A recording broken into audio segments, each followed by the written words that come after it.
if you like betting on golf, but everyone that you back misses the cut. Get some experts involved with all the stats and the tips and so much more, 'cause it's the golf betting system, the golf betting system, it's the golf betting system podcast. Greetings and welcome to the Golf Betting System podcast. It's episode 378. This is our 2025 Rsm Classic Tips podcast. Barry O'Hanran and Paul Williams join me, Steve Bamford, to discuss 2025's final PGA Tour action. Good morning, gents. Good morning, guys. Morning, guys. This podcast is for listeners of 18 and above. Please be gamble aware. You can visit gambleaware.org for more information, and of course, please bet responsibly. Visit our world-famous golf betting system website, where we have my in-depth betting preview for the RSM Classic. Paul has been in the stats lab pulling together this week's data. We have Seaside course strokes gained rankings, detailed Seaside course form, player form and combi sheets, plus new and old predictor models for the PGA Tour action this week. All of our content is available completely free of charge. There is no paywall or registration required. We are available on X. You can follow us. Barry is at A Good Talk Golf. Paul is at Golf Betting. I am at Bamford Golf. On Bluesky, search for Steve Bamford and Paul Williams. Subscribe to the Steve Bamford Golf YouTube channel, where this podcast is available each and every week, of course. Like the show and comment for the algorithm. Now, you guys as listeners power this podcast, so we need your 5-star reviews on Apple Podcasts. As ever, for those of you who leave a review, I read them out at the start of a future show. Leave your name and where you are in the review. Now, I said last week, whoever took their time to send a review in would get read out pre-Christmas, being our last show this week. And Rich K. Atkinson from New Hampshire in the United States took the time. So thank you, Rich. Entitled, Theme Song, 5 stars. I cannot get this theme song out of my head, 'cause it's so true. Also, Barry needs to man up and stop following Paul and Steve's picks. And also, Barry needs to clue us in on his last-minute off-air picks that hit. Love the show. And just busting on the Irishman. Rich K, thank you for your time. Barry, what can you say? I had to look up on Google what bustin, B-U-S-T-I-N, actually meant. Yeah. You probably got some dodgy websites, Steve. In my defense to Paul's accusations, Rich. Mine. Sorry, Rich. Keep Paul out of this. I've got the bit between my teeth now. Steve and Paul actually copy my picks off air beforehand. That's the real truth. Yeah. They don't do any work themselves. It's all me. Honestly, I guess it's the alignment and where we are is probably a little bit of echo chambering because we're always together, but also because we're seeing the same things that should click that week. And so the chances of you having a couple of players in the Venn diagram between all our heads is pretty similar.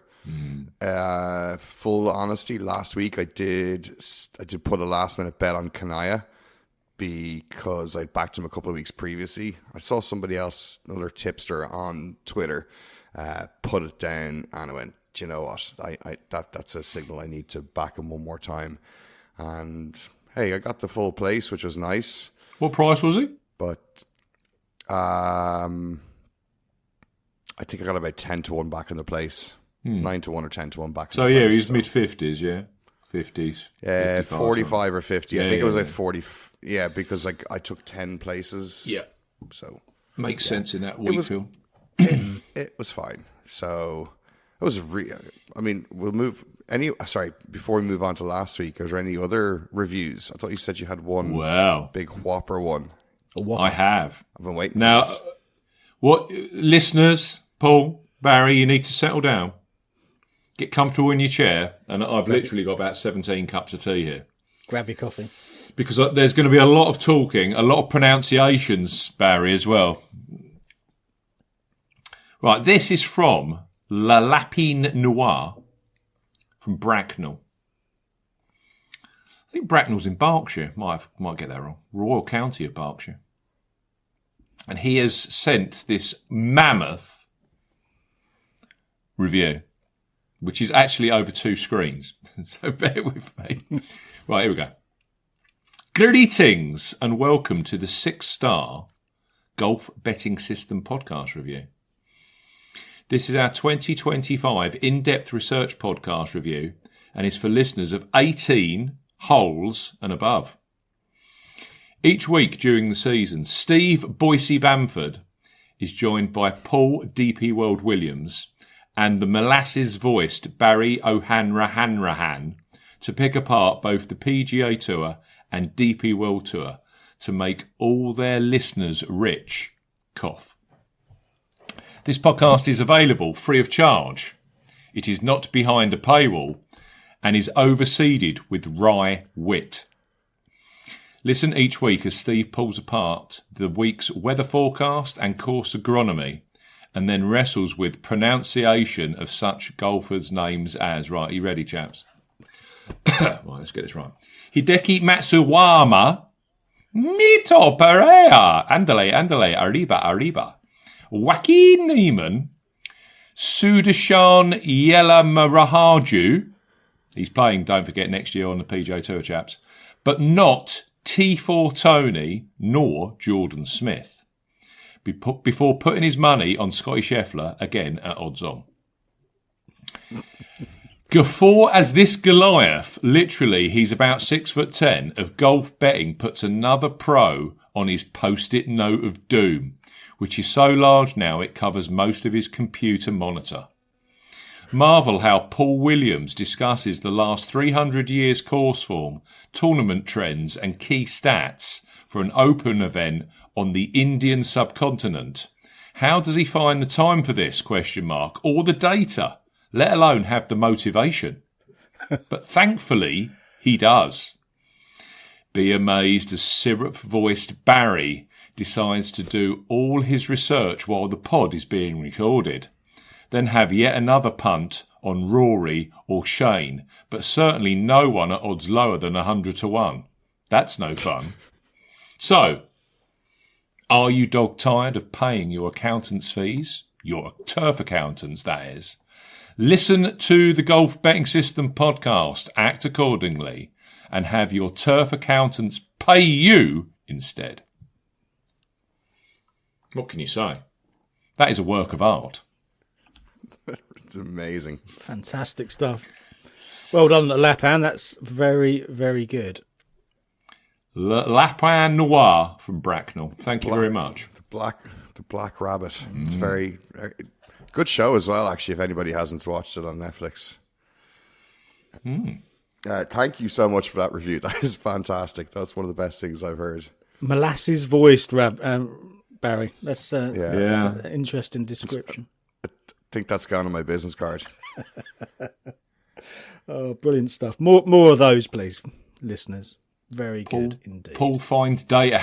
Let alone, has he got the motivation? Be thankful that he does. Yeah. Right, last week, we did say, didn't we, that we thought it was going to be a super tight tournament, the DP World Tour Championship. And it certainly proved that way. From a betting perspective, Paul, we had Nikolai Højgaard, didn't we? And he was the 36-hole leader. By 3, yeah. Who then decided to... Was he 3 over par through 6 on Saturday or something ridiculous? I just seemed to lose the ability to putt. The number of 5-6 footers that went begging on Saturday that could have just kept him, a plodding along round where he might have ended up 1 or 2 under, would have kept him right in the. He'd probably still led, wouldn't he? Or he'd have been right or tied for the lead, something like that. Yeah. It wouldn't have taken a massive amount, but I don't know. The body language just seemed really off on Saturday, which was odd given how well he'd played on Friday. I mean, round of the day on Friday, as I say, 3 clear going into the halfway point, and to drop even out of the each way places by the end was, not what I expected, I must say.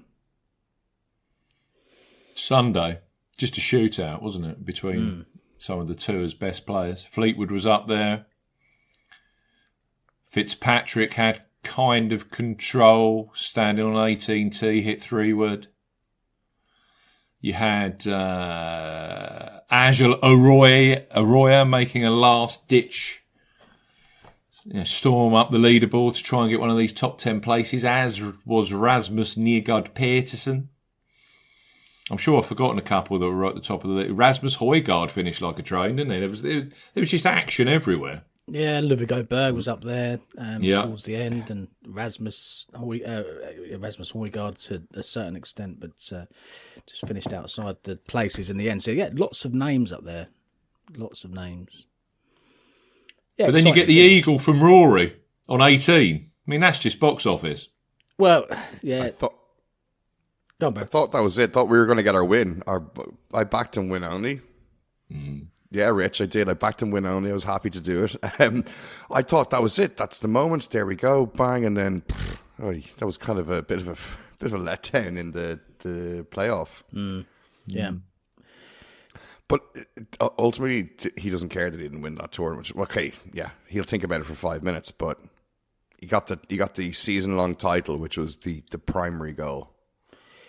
Yeah, I expect it will sting a little bit, not massively. As you say, there was, the 7th title there, the pictures afterwards with the missus and Poppy, and lots of smiles. I just wonder if he, ultimately at the point he'd got to 2 ahead, standing on the 12th tee, odds on to win. I looked at the options to bail out at that point. It was too expensive for me to choose to do that, because I thought Rory was going to go on and win it. So I left it alone, and of course that comes back and bites you on the backside. But yeah, that was extra expensive. Yeah, it was ultimately expensive. But yeah, the eagle on the last, shades of the K Club there, with the when it absolutely matters, Rory can pull that or pull the shots out to enable him to get to a point of making the eagle, and then nail the putt, which was fantastic. Going into the playoff against Matt Fitz, Rory's got a massive advantage on that 18th hole, because the length that he's got. The history that he's got on that hole, the ability to play that hole in an aggressive fashion, and having seen Fitz go into the rough on the left, any kind of fairway, and he wins that tournament, and he manages to split the 2 fairways straight down the middle into the water. So that's it. Like, if he aimed at the water, he's never making it. But it's just, or maybe that's what he was. He's like, if I aim at the water, I'm never going to hit the water. I'll go right or left to it. Just slap bang centre water. Yeah, it's just. Yeah. But yeah, again, any shot, any one of those shots in the playoff, if there's one good shot in that playoff from Rory, then he either ties it and they go to a second hole, or he wins the tournament. So even the approach, once he's taken his penalty drop, he's got a chance to stick it on the green. The bunker shot, tough bunker shot, but yeah, if he gets that close, he gets a chance at another hole. The putt's the putt to the hole. Yeah. He's left it in the jaws 6 inches out. It's, frustrating. I mean, it probably bothers me more than it does him, so, and you, I guess. Yeah, but it sounds like it. I wouldn't know what to do, Barry, if I came in on a Monday or a Tuesday morning without having something to moan about. I think it's worth 30 seconds on Fitzpatrick as well. I mean, he has had a horrible time of it. He hadn't won on a main tour since the 2023 Alfred Dunhill Links. Last win in the States, even now, 2023 RBC Heritage. So he's had over 2 years without a main tour victory. And let's be frank, they were for most of the year, a lot of people were saying that there's no way Fitzpatrick makes the Ryder Cup team, and then he just in the summer started to find his game. So fair play to him, Matt, I think. Shouldn't be over egged that the fact that he's come out and won the DP World Tour Championship, his first pro win for over 2 years. So well played to Fitzy, I think. But honestly, like earlier in the year, I don't think we were far wrong by saying he wasn't in the form that should have had him on the Ryder Cup. Oh, nowhere near. Because nowhere near. Until the end of April, he'd won, tied 22nd. Everything else was miscut or midfield, which is just useless. And then, God, if you look, I'm just looking at his run of results from data golf here, particularly since the Travellers in June, it's been unbelievable. Yeah, so good. And kind of that's the icing on the cake for him, was to get that tournament win that validates all the really good form he had, that got him on the Ryder Cup and had him being one of the stars of the week as well. So yeah, it's fair play to him. That is some turnaround. Yeah. Yep. He's now up to 10th on the Data Golf rankings. Between Spawn and McIntyre. Modernising the pod, not mentioning the world rankings, just talking data golf. Well, what do you guys think was going to happen? Do you think Liv will finally get ranking points now? It may be 72 holes is not the only hoop they need to jump through, but it certainly seems like a step in the right direction. And I guess probably I don't know. I don't play tournament golf that involves 4 days of competition, but surely playing your regular cadence of tournaments as 4 rounds of golf will somewhat, not affect them badly when it comes to majors.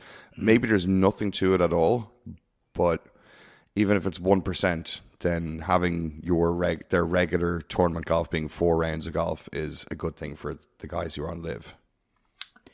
I think it takes away one of the real barriers to them being on the OWGR. The fact that they were quoting it's only 54 holes. The one point that they're still going to quote is that it's such a closed group of professionals. 54, isn't it? 54, but they have a few. They've opened up a few avenues now. It seems to be moving that way. Yeah. They do have qualifying and the like. Yes, and this is the point. They've got relegation, they've got promotion opportunities. It's not as closed as perhaps it was at the very start. There have been strides that have been made towards standardising it, I guess, in comparison to some of the other tours. And ultimately, these players are going off and playing other events to try to bump up their world ranking points so that they can appear and play in some of the events. So by the very fact they're trying to circumvent the system suggests that the system's wrong. So at this point, everyone's observed what's happened over the last few years, and perhaps it's time that everything's relented and world ranking points are awarded in an appropriately, commensurate fashion, I guess, and we push on from there. Yeah, Stenson has paid his. I just read this morning. Stenson has paid his fines of about £1 million. So to the DP World Tour. So whether he goes for the Live qualification event in January or not remains to be seen. But he's, I guess, fully free to go to play DP World Tour now. Yeah. Maybe I'm sure he's got 1 or 2 lifetime exemptions or career longevity exemptions that he can use to get his card. Yeah. So maybe he tries both prongs, tries the Live qualification, Then I think the elephant in the room is the Tyrrell Hatton and John Ram hearings that are supposed to happen. That's who knows what's going to come from that, but that's the one where if that goes against what we'd like as fans, then it's going to be hard to have Tyrrell Hatton and John Ram on the Ryder Cup. Yeah, it's still messy, but I don't know. We'll see where it gets to. It's been going on too long now, and ultimately, as golf fans and golf observers, I think we're being robbed of being able to see and enjoy some of the best players in the golf play against each other on a more regular occurrence. And it needs. It's quite interesting, actually. It's interesting to compare the OWGR and the Data Golf rankings. So Scheffler 1, McIlroy 2, Xander 3, Fleetwood 4, Henley 5. That's the world rankings as we record this. Go to Data Golf Rankings. Scheffler 1, Fleetwood 2, Rory 3, John Rahm 4, Ben Griffin 5. Your friend Barry. Ben Griffin, top 5 in the world according to Data Golf. He ranks 9th in the OWGR. So yeah, got to give dues its dues. He's had a fantastic year, Ben Griffin. Come out of the woodwork completely. Russell Henley ranks 6, Xander 7, Bryson 8, JJ Spawn 9, and as I mentioned earlier, Fitzpatrick at 10 Data Golf Rankings. I think they're playing that hit and giggle in a couple of weeks in the Bahamas, so some of that will change potentially. But yeah, comparing one against the other and, this whole situation we live and how that might change in the future. I think it'd be good to have someone like Stenson back on the DP World Tour. It just adds another storyline to everything. Do you know what? Here's a conspiracy theory. He was the captain beforehand. Luke Donalds is still sitting on the fence. Stenson just pays his fines. Then we're going to have the Ryder Cup in Adair Manor without a captain at the helm right now. Will they welcome him back in as captain for that? Certainly gets his name in the equation.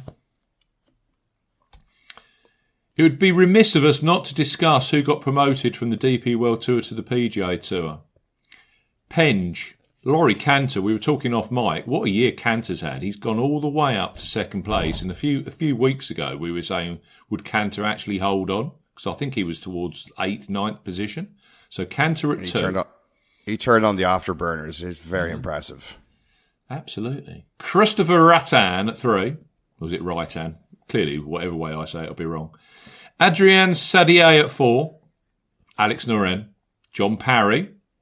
Played all right last week with your money on him, didn't he, Barry? But he's solid in 6. Yeah. I think, yeah, maybe just the whole focus on getting the card thing took him away in the weekend. But, yeah, a bang for my buck or a sweat for my money. Hao Tong Lee. Yeah. Keita Nakajima. Rasmus Niergaard Peterson got in at number 9 with that amazing finish. Jordan Smith at 10. Smith's playing PGA Tour. Now, I think it's going to be hilarious next year because you're going to have all of these American-based podcasts absolutely drooling over Jordan Smith's tee to green numbers.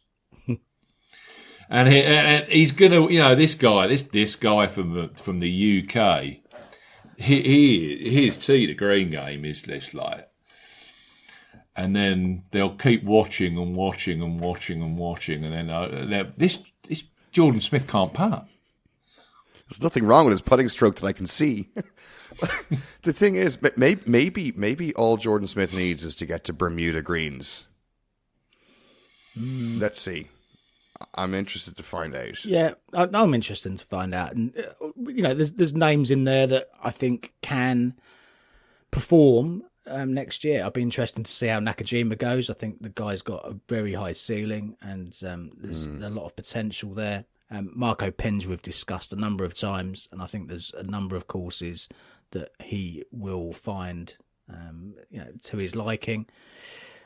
John Parry's going to be a rather limited in terms of how and where he's going to perform, but some of the shorter, more plotter style tracks he might do well on. So yeah, as ever, it's going to be an interesting watch. I just hope some of these guys get a chance to play, because we saw last year that a number of the guys towards the latter end of those 10 were struggling to get a start, and quite a lot of tournaments sitting there the alternates. It's not quite the present that you or the rewards you think you're getting. It's like, oh, you've got a PGA Tour card and they're brilliant. I'm going to play loads. And no. Yeah, you're sitting there on the list every week just hoping for a few dropouts. Well, you're in the same category as KFT. Yeah. So, yeah. Jordan Smith won't be starting that many up front, I would have thought.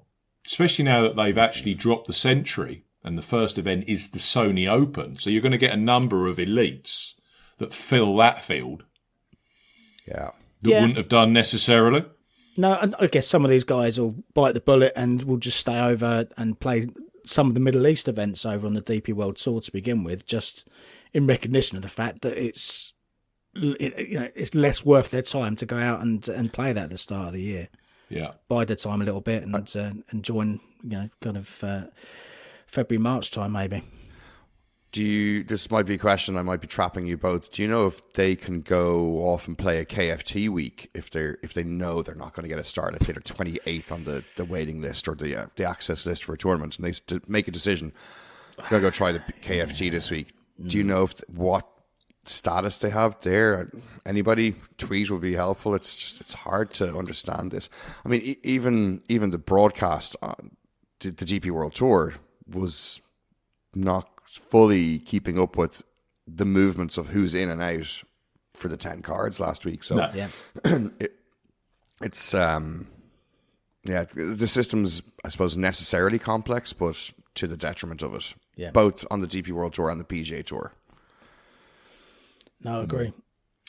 In answer to your question, it wouldn't be a conventional route, but I don't think I can recall one of the 10 DP World Tour players playing an off week on the KFT. I might be wrong.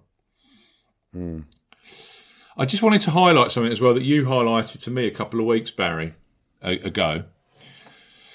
It used to be on the PGA Tour that if you won one of these full series events, you got a invite to the Masters for 2026, but that isn't the case this year. They reneged the full series winners' rights to play the Masters next year, and they've replaced that with a exemption list of national opens.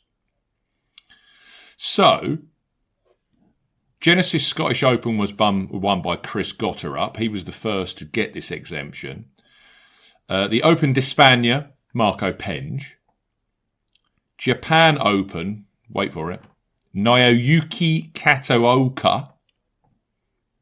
He won the Japan Open. He also ranks 500th in the world rankings, by the way. And then, of course, a couple of weeks ago, Tom McKibbin won the Hong Kong Open. Yeah. So there now are 2 of those exemptions left. Australian Open in a couple of weeks, which I believe Rory is playing. Clearly, he will be playing the Masters. And also the South African Open Championship, which, is it this side of Christmas? I would assume it is. SA Open's in New Year, I think. I think it's February, March time. So those are the Don't quote 2 me on exemptions that are left. Because that gets DP World Tour points, doesn't it? South African It's Open. February 26th next year. Yeah, Stellenbosch. Right. So winners of those 2 tournaments that aren't already exempt will be playing the 26 Masters. I thought I'd get that out there because I only just clocked it a couple of weeks ago because Barry mentioned it to me. Any other business, or should we move on to the last PGA Tour event of the year, the RSM Classic? We haven't talked about the PGA Tour event last week, I guess. Oh, do we have to? It was pretty good. I enjoyed watching that. The wind was fantastic. Howling, yeah. And Schenk's shots where he's hitting it like 4 inches off the ground, that's just, that's so good to see. Yeah. Adam Schenk wins his first PGA Tour title. Wow. That you've got to say, that event does pull together the most incredible results year in, year out. When it comes to outsiders. Although I will say, Adam Schenk, who I had no clue would win, was actually in the top 25 of my strokes gained current form stats. That was his first win on the PGA Tour in his 240th event. So congrats to Adam Schenk, who now has a 2-year exemption, meaning he'll be playing PGA Tour for 26 and 27 guaranteed. Those conditions were super gnarly, weren't they? 69, 65, 67 on Saturday, which in gusting 40-mile-an-hour winds is some score. 71 on Sunday to get the job done by 2. It was so, I really enjoyed. I watched a lot of Sunday in particular at the time to do it, and a hangover to help me do it. So it was very entertaining. That was great. So more wind. I mean, just put money into wind machines for the PGA Tour and just like blast these lads off the courses and see them make shots and really show their talent. Because I could tell you, it is not easy to hit the ball as low as Schenk was doing. It was really cool. Yeah, I did notice my post-it note of doom player Alex Smalley bogey in the last just to make sure he didn't win. yes, he was right up there, wasn't he? That's what I took from that. Yeah, we had Seamus, didn't we, Barry? And God, I didn't back Seamus. Oh, did you not? No. only you, just Paul. me, No. then. Oh, it was just me. I assumed you were on him last week. When he finishes top 5 this week, Paul, that'll be just double. Yeah, that'll be the double punch in the guts that you you deserve. Yeah, I know it's tough, but he bogeyed 4 of the last 5 holes to finish 11th in the end, having been, what did he? I think he got to 1 off the lead before that. So, yeah. Anyway, yes, that's the way the game goes, isn't it? Takumi Kanaya was T3 for Barry. Yeah, well done, bro. With our old friend, and not an old friend, but I keep mentioning Frankie Sapan. Where does he come from? Literally, left field, miscut, and then all of a sudden you get 3rd place. He's some putter, is Mr. Sapan. Right, we've got a lot of stuff in terms of final positions on the PGA Tour full series to fight over this week. I've got to say, for a RSM Classic, which can be particularly well attended, I didn't think this year's field was very good. You got Harris English is 11th in the world, and then we're struggling from that point. But there's no Masters invite, right? This is true. This is not like some weird exemption or anything. No, okay, Grant. So then that explains it, right? You don't get the. But you got Ben Griffin lives in St Simon's Island, not playing. There's various different names that normally play that have decided they're just not going to bother this year. Maybe they're tired or whatever. Maybe it's the fact they don't want to play wiffle ball. I don't know. It's a bit of a weaker field this year. Denny McCarthy's coming out of semi-retirement though, because he never plays any of the full series stuff. He's playing this week. Daniel Berger, he's popping out. Berger's playing for a Masters invite effectively, although it makes you wonder why he hasn't played anything up to this point. He's 53rd in the official world golf rankings. And this is the first event he's played of the full, I believe. JT Poston, Chris Kirk, these are all people that kind of live around Sea Island or in Georgia, and they come and play this. Tom Hoagie, Bud Cawley, Siwoo Kim, he's playing.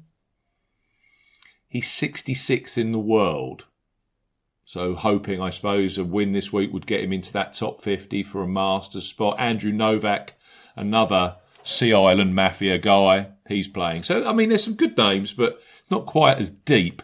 One thing to note, and I think is worthy of noting, Jake Knapp plays this week. So with what Knapp's been going through, it's good to see Knapp back. He actually ranks 59th in the FedEx Cup. So he's just holding on by 2 spots to one of these Aon signature event spots for California next year. Yeah, Knapp's pulled out overnight by the looks of it. So, Has Knapp gone as well? So Knapp's gone and Kevin Yu went yesterday as well, didn't he? Yeah, he did, yeah. Now, those are guys that are ranked 59th and 60th in that particular race. So that opens the door for players like Echeverria, Patrick Rogers, what could go wrong there? Joe Highsmith, Stefan Jaeger, even Adam Schenk to potentially bust into that 51 to 60 spot in the FedEx Cup full. Interesting.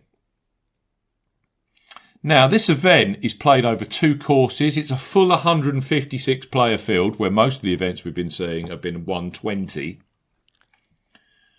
We've got the Seaside course, which is the host course, 54 holes there. And then across Thursday or Friday, they will play 1 round at the Plantation course, which is just kind of over the road. The Seaside course is a par 70. It's actually getting a Davis Love renovation next year, but it's still as is 7,200 square feet greens, which are chunky for a 7,000 yard par 70. They feature Tiff Eagle Bermuda grass. And on top of that, the plantation course, that plays as a par 72. That is 7,060 yards in length, which is really short for a 72. This is the course that they take apart. Agronomy is fairly interesting here. Platinum Paspalum, in terms of the fairways. Tiff Tough Bermuda grass rough and Tiff Eagle Bermuda grass greens. They are a lot smaller, the greens, 6,100 square feet on average, but a 7,060 yard par 72. If the wind is not blowing, you can get ridiculously low scores here. 62s, 61s. They're up on offer around plantation. As ever, and we say this pretty much, Paul will say this across all of the sea coastal events that he gets on the DP World Tour, and it's exactly the same on the limited coastal events on the mainland American side of things. Scoring is dictated by the weather. And from what I was seeing yesterday, it looks warm, considerably warmer than last year. I mean, last year, it was 15 to 17 degrees Celsius here, which was 59 to 63 Fahrenheit. This year, we are seeing 23 to 26 degrees Celsius. Very nice for the end of November. 73 to 79 degrees Fahrenheit. I said to my missus, it wouldn't be a bad place to actually go and live if you could afford it. I wouldn't mind 26 degrees Celsius in the middle of November. I could cope with that. Clearly, I would have thought there's some kind of tax regime benefits there as well, because all these pro golfers seem to live there. It's popular, yeah. Yeah, so I think scoring. Now, last year, this was won by our old friend Maverick McNeely, who won his maiden PGA Tour title, who doesn't defend this week, which I think is rather poor show.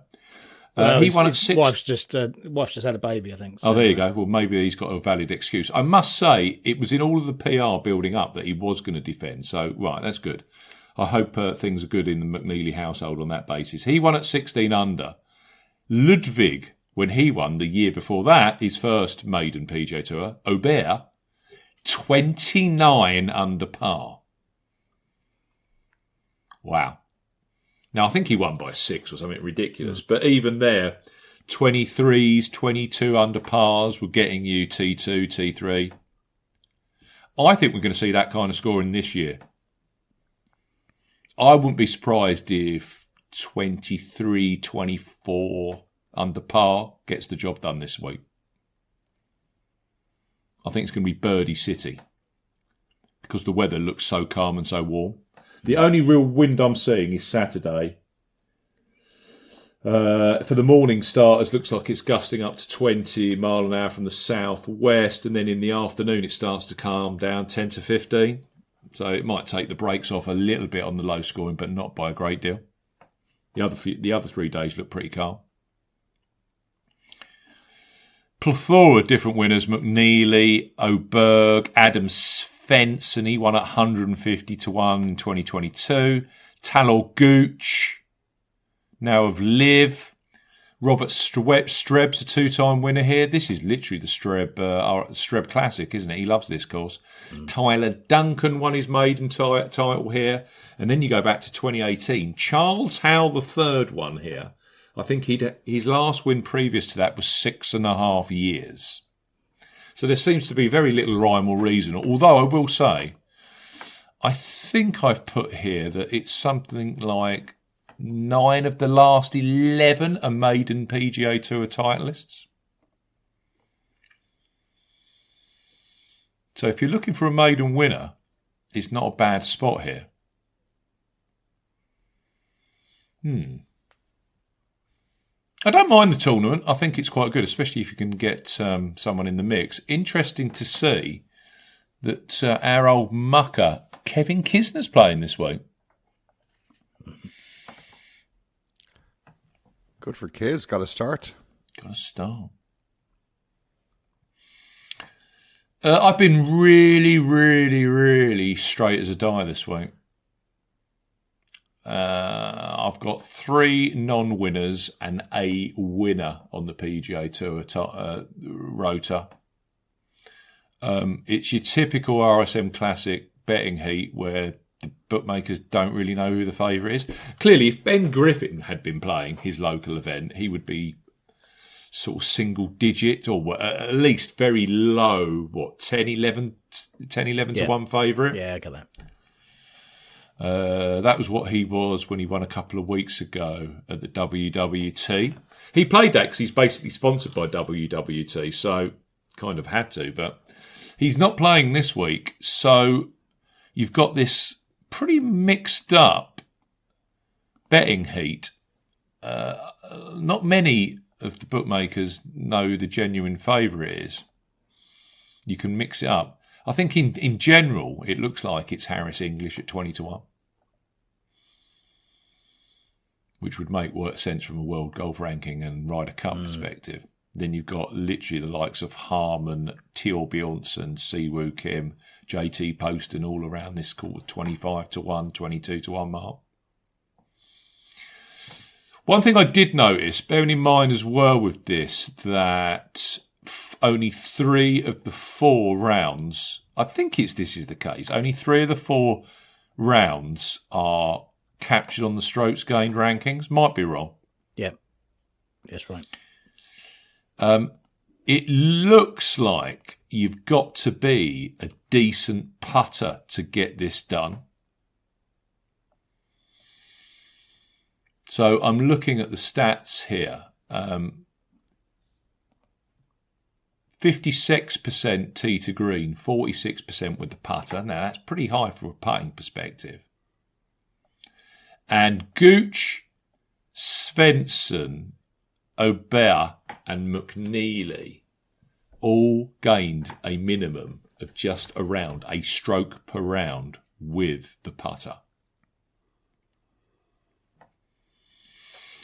And that was kind of the reason why I didn't go with Rico Hoey to a certain perspective, because Rico struggles to putt neutrally, let alone positively. Although if he had a real tee to green week, could Hoey win? Potentially. But Gooch gained 5, Svensson gained 9, Oberg gained 5, and McNeely last year gained 3.7 with the putter across those 54 holes on the Seaside course. So I think you've got to be able to putt on Bermuda grass. I've really just jammed them in. 25 to 1, 35 to 1. I thought I'd get bigger on some of them, but I didn't. I certainly thought I'd get bigger on my last one, but his price was slashed as soon as the first odds came out. I've got 40 and 240 to 1 chances. None of them are overly creative. Teal Bjornsson, I think, is due to win. He's been very, very popular all year. And at a tournament where Gooch, Svensson, Oberg and McNeely have won the last 4 as tour maidens, I don't think there are many better in this field in terms of non-winners than Teal Bjornsson, who I believe finished in the top 8 here last year. He was 8th 12 months ago. That was in the first 36 holes here last year were really windy, like gusting 30, 35. I think these calm conditions where scoring is going to be lower will suit Teal Bjornsson far more than when it's blowing a hoolie. So I've gone 3 points each way, 25 to 1 with Ladbrokes, who are 8 places each way on Michael Teal Bjornsson. Is there anyone up in the... I mean, I know for a fact it doesn't tend to be you guys' most favourite part of the betting board. Is there anyone sub 33 to 1 that you guys are backing this week? Not my first one's 40, and my first one's shared with one of yours actually, and then the rest of mine are all longer. Oh, Paul, you sound like such a Barry. Just copying. Nah, I'm nowhere near the top of the board. I've got a player as a long shot that I would have liked to have. I don't know why I didn't, let's be honest. But there's one that I really think could go well this week at big 200-1 plus odds. Who, if you don't mention Barry, I certainly will. I don't know who you put up, but I wouldn't be surprised if you actually mentioned this name later on in your particular selections. No pressure. The other one I like, well, to be fair, they're all short. I've gone 2 points each way, 35-1 with Bet365, 8 places each way via their each way extra facility, which again is offering up to 12 places this week. I've gone for Pearson Coody. Now, that's a player I know, Paul, that you've been interested in for quite a while now. 18 months he's been sort of flicking around on the PGA Tour. Yeah, if Theo Bjornsson does his usual, where lots of people on him and he shoots 79 in the first round, let's be frank, he has got form on that, Theo Bjornsson. Or he pulls out with some kind of vague injury. Coody's the kind that you wouldn't back, and then when he does win his maiden title, you go, why the hell didn't I back Pearson Coody? Because he's in some decent nick. Across my eight event strokes gained current form metric, he's 5th in this field, in the top 5. 3 Corn Ferry Tour wins in his career. He's not scared of winning, and this year he's landed 7 top 10s on the Corn Ferry. But he's 110th in the FedEx Full Series because he's played enough PGA Tour events, or just in over the Corn Ferry events he's played. And he's finished quite highly in a number of them, where he's actually got a real shot here, which you think about it would be mighty impressive. He's been a Corn Ferry regular, and to get into the PGA Tour top 100 when he hasn't even played a full schedule. He's 110th in the standings right now. Big week this week, he could literally get a full card for next year. So he's already in the PGA Tour next year. But as Barry was saying earlier, status and Corn Ferry, you're not going to get the pick of where you want to play. Big week this week, all of a sudden, he's got total and utter control of what tournaments he plays next year, which aren't non-signature events. That's a big carrot. So I think Coody could go really, really well. He was 3rd at the 3M Open in July, and he was also 3rd at the Bank of Utah Championship last month. So in these kind of weak affairs, Coody can mix it. So those are my 2. Do you want to take us through your 40-1 selection, Paul? Yeah, I can do. It's the same as one of yours, so I might be treading on your toes a little bit, but if you can supplement it with probably far more background than I can. But the one I've backed at that level is Vince Whaley at 40-1, and much in the same way that you've kind of plucked him out for your preview as well. He keeps popping up in a lot of decent rounds lately, which always catches the eye. 3rd at the Sanderson Farms, 3rd at the Bermuda last week, 8th here last year, led into the final day last year, 13th the year before. So it does like the course, does like the way this event plays out across the two tracks, and seems to perform here. Seems to perform at this time of the year as well. So a lot of is kind of converging for Vince Whaley. Stats are patchy this time of the year. We know there's not strokes gained captured for a lot of the events, or just generally the stats aren't great. But from what you can glean, reading between the lines, it seems like he's putting well. He performs well on Bermuda from the stats that you collate over the course of the years for the predictor model. He went to college at Georgia Tech as well. Lives in Georgia now, so there's some local links there as well. So yeah, I like Vince Whaley. I'm sure you've got more to add, but I think he's a good pick this week. There have been Georgia kind of link winners of this. The very first winner here, we're actually on him. That shows you how ancient we are. 2013, Heath Slocum. 50-1 I was on him that way. Chris Kirk, Kevin Kisner, Charles Howe, Augusta. There are a lot of Georgia-based players that come down here and win this. I'll tell you what you haven't had so far is actually someone that lives on St Simon's Island or Sea Island that wins it. It's this kind of entertaining every night. They're getting too popping another cork on a bottle of wine, and you're like, oh god, I've got to play tomorrow at 8 a.m. They're playing wiffle ball, mate. Wiffle ball to the early hours. It's wiffle ball canapes and a glass of champers, isn't it? Talking about how much money they raise for charity.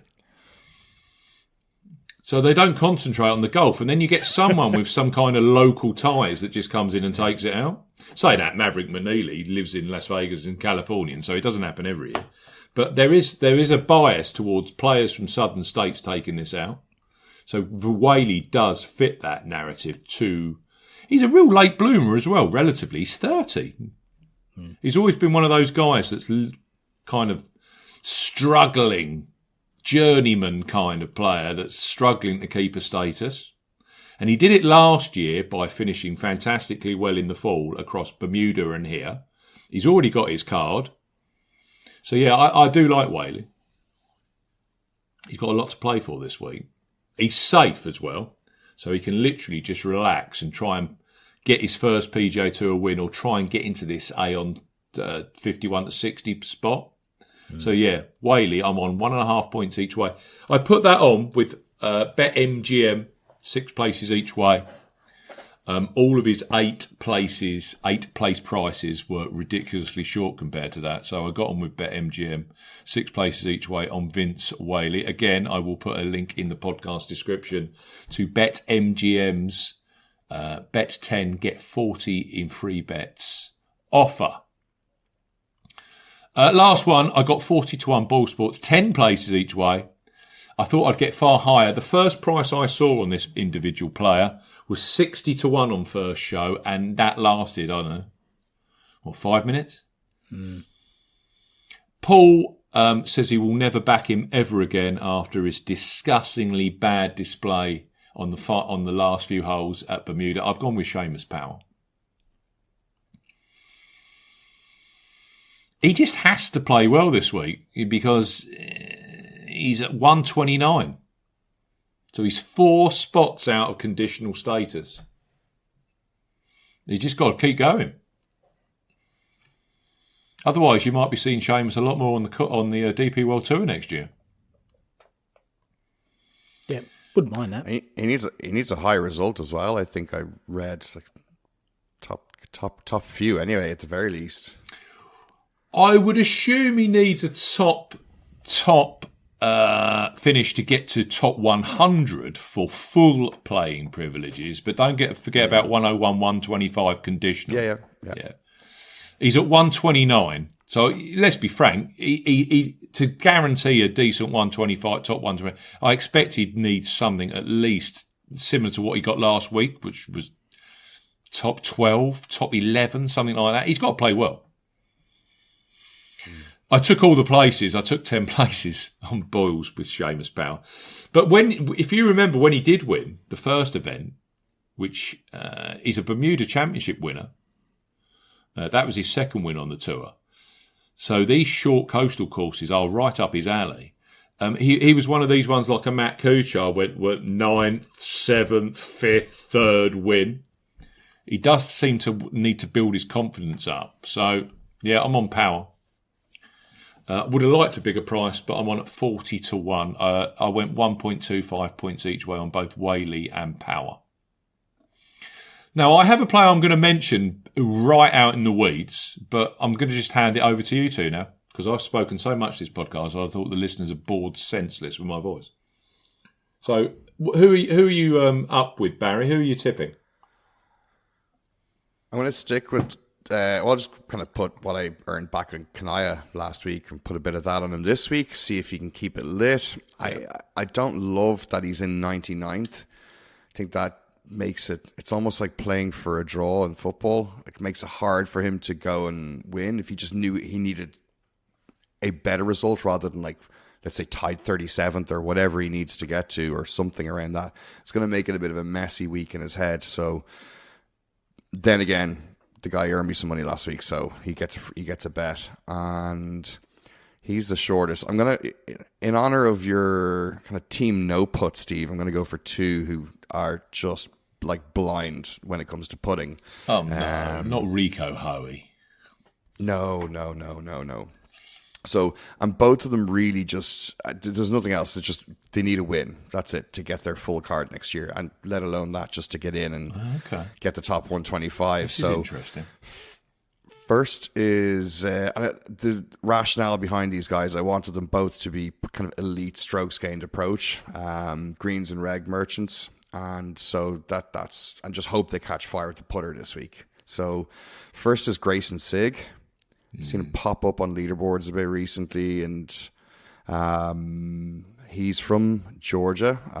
I'll say it in the molasses way rather than the Bamford way. And so let's see if he can Georgia, Jar Jar Binks. Yeah. So let's just see if he can merge those two things together, those few factors together into a win. Not from Sea Island, from Augusta. So probably gone on holidays there as a kid and has some, or hopefully he did, and has some warm memories there and converts it into a win. And I have one other who, do you want me to go into it, or it's a bit further out? Oh, go into it. Come on. Ben Coles. Well, I've been sniffing around him for weeks. He's done absolutely zilch, so this could be the week. Please don't copy my bet then. I might actually have a winner. Anyway, just strokes gained approach is, where is he, 9th on tour? Yeah, so absolutely will just give himself a whole bunch of opportunities with the wind not blowing this week. But needs to figure out what to do with the short stick, because he's 169th for putting. So it's a punt on him finding a putter this week. He needs a result to get anything for next year. He's 147th in the fall rankings. No career wins. He ticks that box as well there, Steve. So, but not from the local area. He's from Dallas, Texas. Grayson Sigg is a St. Simon Islands resident, just to get that out there. So he literally lives here. So, yeah, get that. And he's in dire need of a result. Oh, that's not good. Okay. Well, maybe. Well, no. Maybe it's the first. These guys do place. They just, no one's won. I mean, Siggs, I think, finished in the top 10 here before. But yeah, he's going to have to stay off the booze. That's, or the wiffle board or the wiffle courts or whatever they are. Yeah, you probably find that Grayson's actually teetotal, but yeah. There seems to be a lot of social gatherings during this tournament. Let's put it that way. If I had a house there, I'd be doing the exact same thing. I'd be renting mine out. There's no blame on any of my pros if I see them looking a bit hungover on any of the mornings. It's like, fair play to you. You earned the right to be there. Go for it.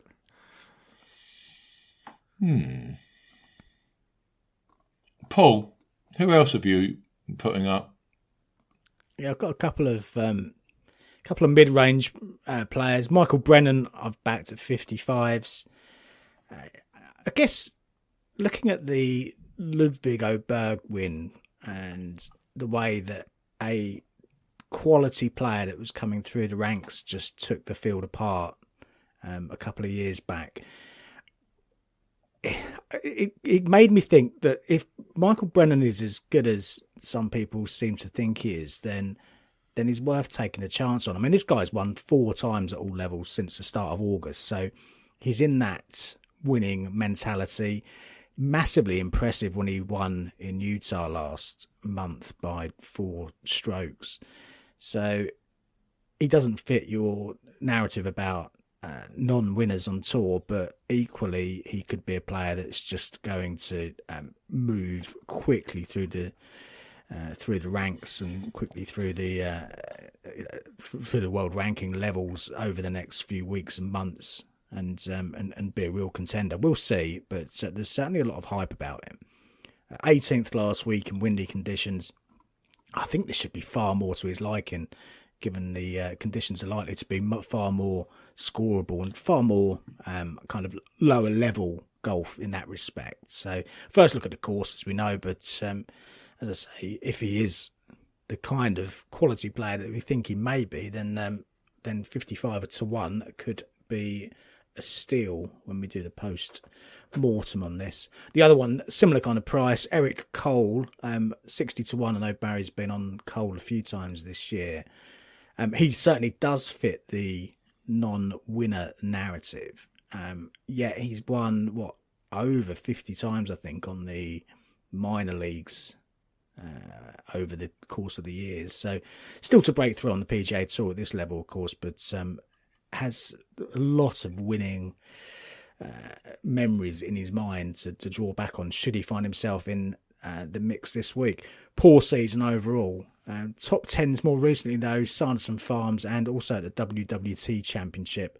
And that's got him well inside the top 100. So again, he can just he can play with a level of freedom this year. The motivation for him, of course, has just got to be that to win that title with his cards sewn up. 15th last year, 3rd in 2023. I think that 2023 renewal could be a better proxy for what will happen this week than last year. As Steve said a few moments ago, there was a bit more wind around last year, which won't be the case as much this year. He shot a 61 in the third round back in 2023, so knows how to take this course apart in very calm conditions. I've got one other at 350-1. 350? Oh, awesome, Paul. Was that 350-1 two places, is it, or? No. Well, you are having to go bog standard places. You're going to have to dip down a little bit if you want the 8s, but okay. I'll take you through it, and then because I know you guys have got some longer prices as well. It actually opened at 500-1, so there has been some sneaky money for Paul Peterson. But 350. Oh, he lives on the island, does Paul Peterson? He does live on St Simon's Island, Steve. Yeah. Right, yeah. Short, accurate saw. I think he should be suited by this. He was 25th here last year, and hasn't won on the PGA Tour, but did win on the old European Tour back in the day in the Czech Republic. I remember him beating Thomas Pieters way back in 2016 on a course that shouldn't have really suited him back then. Won on the Corn Ferry Tour last September as well. 144th in the full rankings coming into this. So he fits that narrative of needing something big here this week. Second at the ISCO Championship back in July. So has had a decent finish this year. And the odd sign of life since then. 8th after round 1 at the Wyndham. 4th after round 1 in Utah as well. So the odd sparky round. Bit of a leap of faith, but let's go out with a bang and get a decent priced place, or even a decent price winner on the final event. That would be nice. Let's have turkey instead of chicken in the Williams household this Christmas. Absolutely, Come on. Yeah. Go for the premium Christmas crackers rather than the Tesco value ones. But that's my lot. Yeah, Peterson, Cole, Michael Brennan, and Vince Whaley, my 4.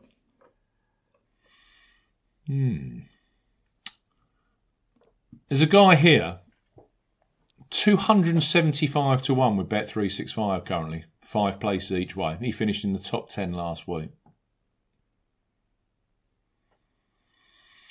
He's been found out in the extended markets, where I'm seeing him as low as 150 with Boyle Sports 10 places each way.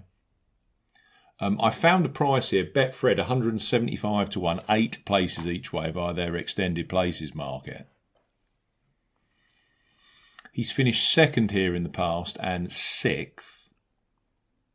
And he is a dead man in terms of the FedEx Cup full. He just literally needs to play outstandingly well this week. Camilo Villegas. That's the one I'd have put in at massive odds. I don't think it was last year. It was the year before, and that's why he's still playing regularly on the PGA Tour. He finished second at the WWT and then won Bermuda. So when he does find something, and it's very rare, he literally can just go bang bang. Yep. Lot to play for this week, Camilo. So yeah, I don't think that's a bad bet. Yeah, he's the kind to look for in the first round leader markets. The problem this week is you've got it spread across two courses, of course. So a lot of the bookies don't bother putting a market up, and you've only got half the field in them. So, but yeah, if he's a sensible price and you manage to find a market for one of the courses wherever he gets drawn on Thursday, then given he did play well last week, didn't he? He played very well, yeah. Just kept creeping up that leaderboard. Could get off to a flyer, we'll see. Anything to add, gents, before we wish our intrepid listeners a excellent festive period and Happy New Year, even though we're recording this on the 18th of November? But just like in the interest of like one-upping you guys, I have to go for somebody longer. Oh my God. Even longer? Oh, wow. Let's keep scrolling. Well, and just because you mentioned him earlier, and it would just blow my head off if it didn't work. He has had one top 10 this year. He's coming off an extended break, but you got to give one little punt on Kiz. I can get him at 375 to 112 places on Sky Bet. I'd definitely take all the places. I am taking all the places rather than the 475 to 1-8 places. I think I'll take the chop of 100 to 1. He is 600 to 1 with spread X 6 places each way. If you want to go down that route, although I wouldn't recommend it. Take the places. You never know. You never know with Special K, do you? All I want is a place at those other sort of odds. There are some great names in this. You know, your Hadleys, your Streelmans, your Troy Merritts. To get the 156, they've really literally had to put, Matt Neesmith, Robbie Shelton. There's a lot of players in this that don't ordinarily play. Yeah. Let's hope it. Oh, even Brendan Todd's putting in an appearance. Yeah, I saw that. Perhaps Omar Urest is sitting there on as one of the reserves waiting for. He's on speed dial when Davis Love pulls out Thursday morning because he's had a couple of sherbets too many after the wiffle ball. Vicious rumours. Well, I hope your bets go well, chaps. Yeah, best luck, guys. You too, boys. Best luck to listeners. It is the last show of 2025. We will be back. I don't know. Will it be the Sony Open? I suppose it will be in 2026. We've got the Sony Open and we've got the Dubai Invitational that week as well. Before we close, I just wanted to say over here in the UK, it is Safer Gambling Week this week. So there are plenty of resources on our site, and you'll see dotted around social media and on the internet of safer gambling messaging and resources. So please do take the time to click through and read and understand that. Very good work that they do each year. So well worth a few moments of your time with that. Take that on board and let's just say thank you to everyone that's listened, everyone that's supported us, everyone that's sent messages, everyone that's liked the YouTube content, whatever you've done to support Golf Betting System podcast this year. Thank you very much. I hope you have a fantastic festive period. I hope you have a great new year. And for those just thinking, why aren't you covering the late results, the late tournaments on the DP World Tour? We always take December off because we just can't cope anymore, Paul. Doing this 12 months a year, I think would turn you into some kind of blubber. So we have a 5 or 6 week period with no golf betting. If there are any occasional bets that we put on, I'm sure we'll tweet them out there. But enjoy your festive period, enjoy your new year, and we will see you again, fresh-faced, bushy-tailed and energised in 2026. Goodbye. If you like betting on golf, but everyone that you back misses the cut, get some experts involved. with all the stats and the tips and so much more. 'Cause it's the golf betting system, the golf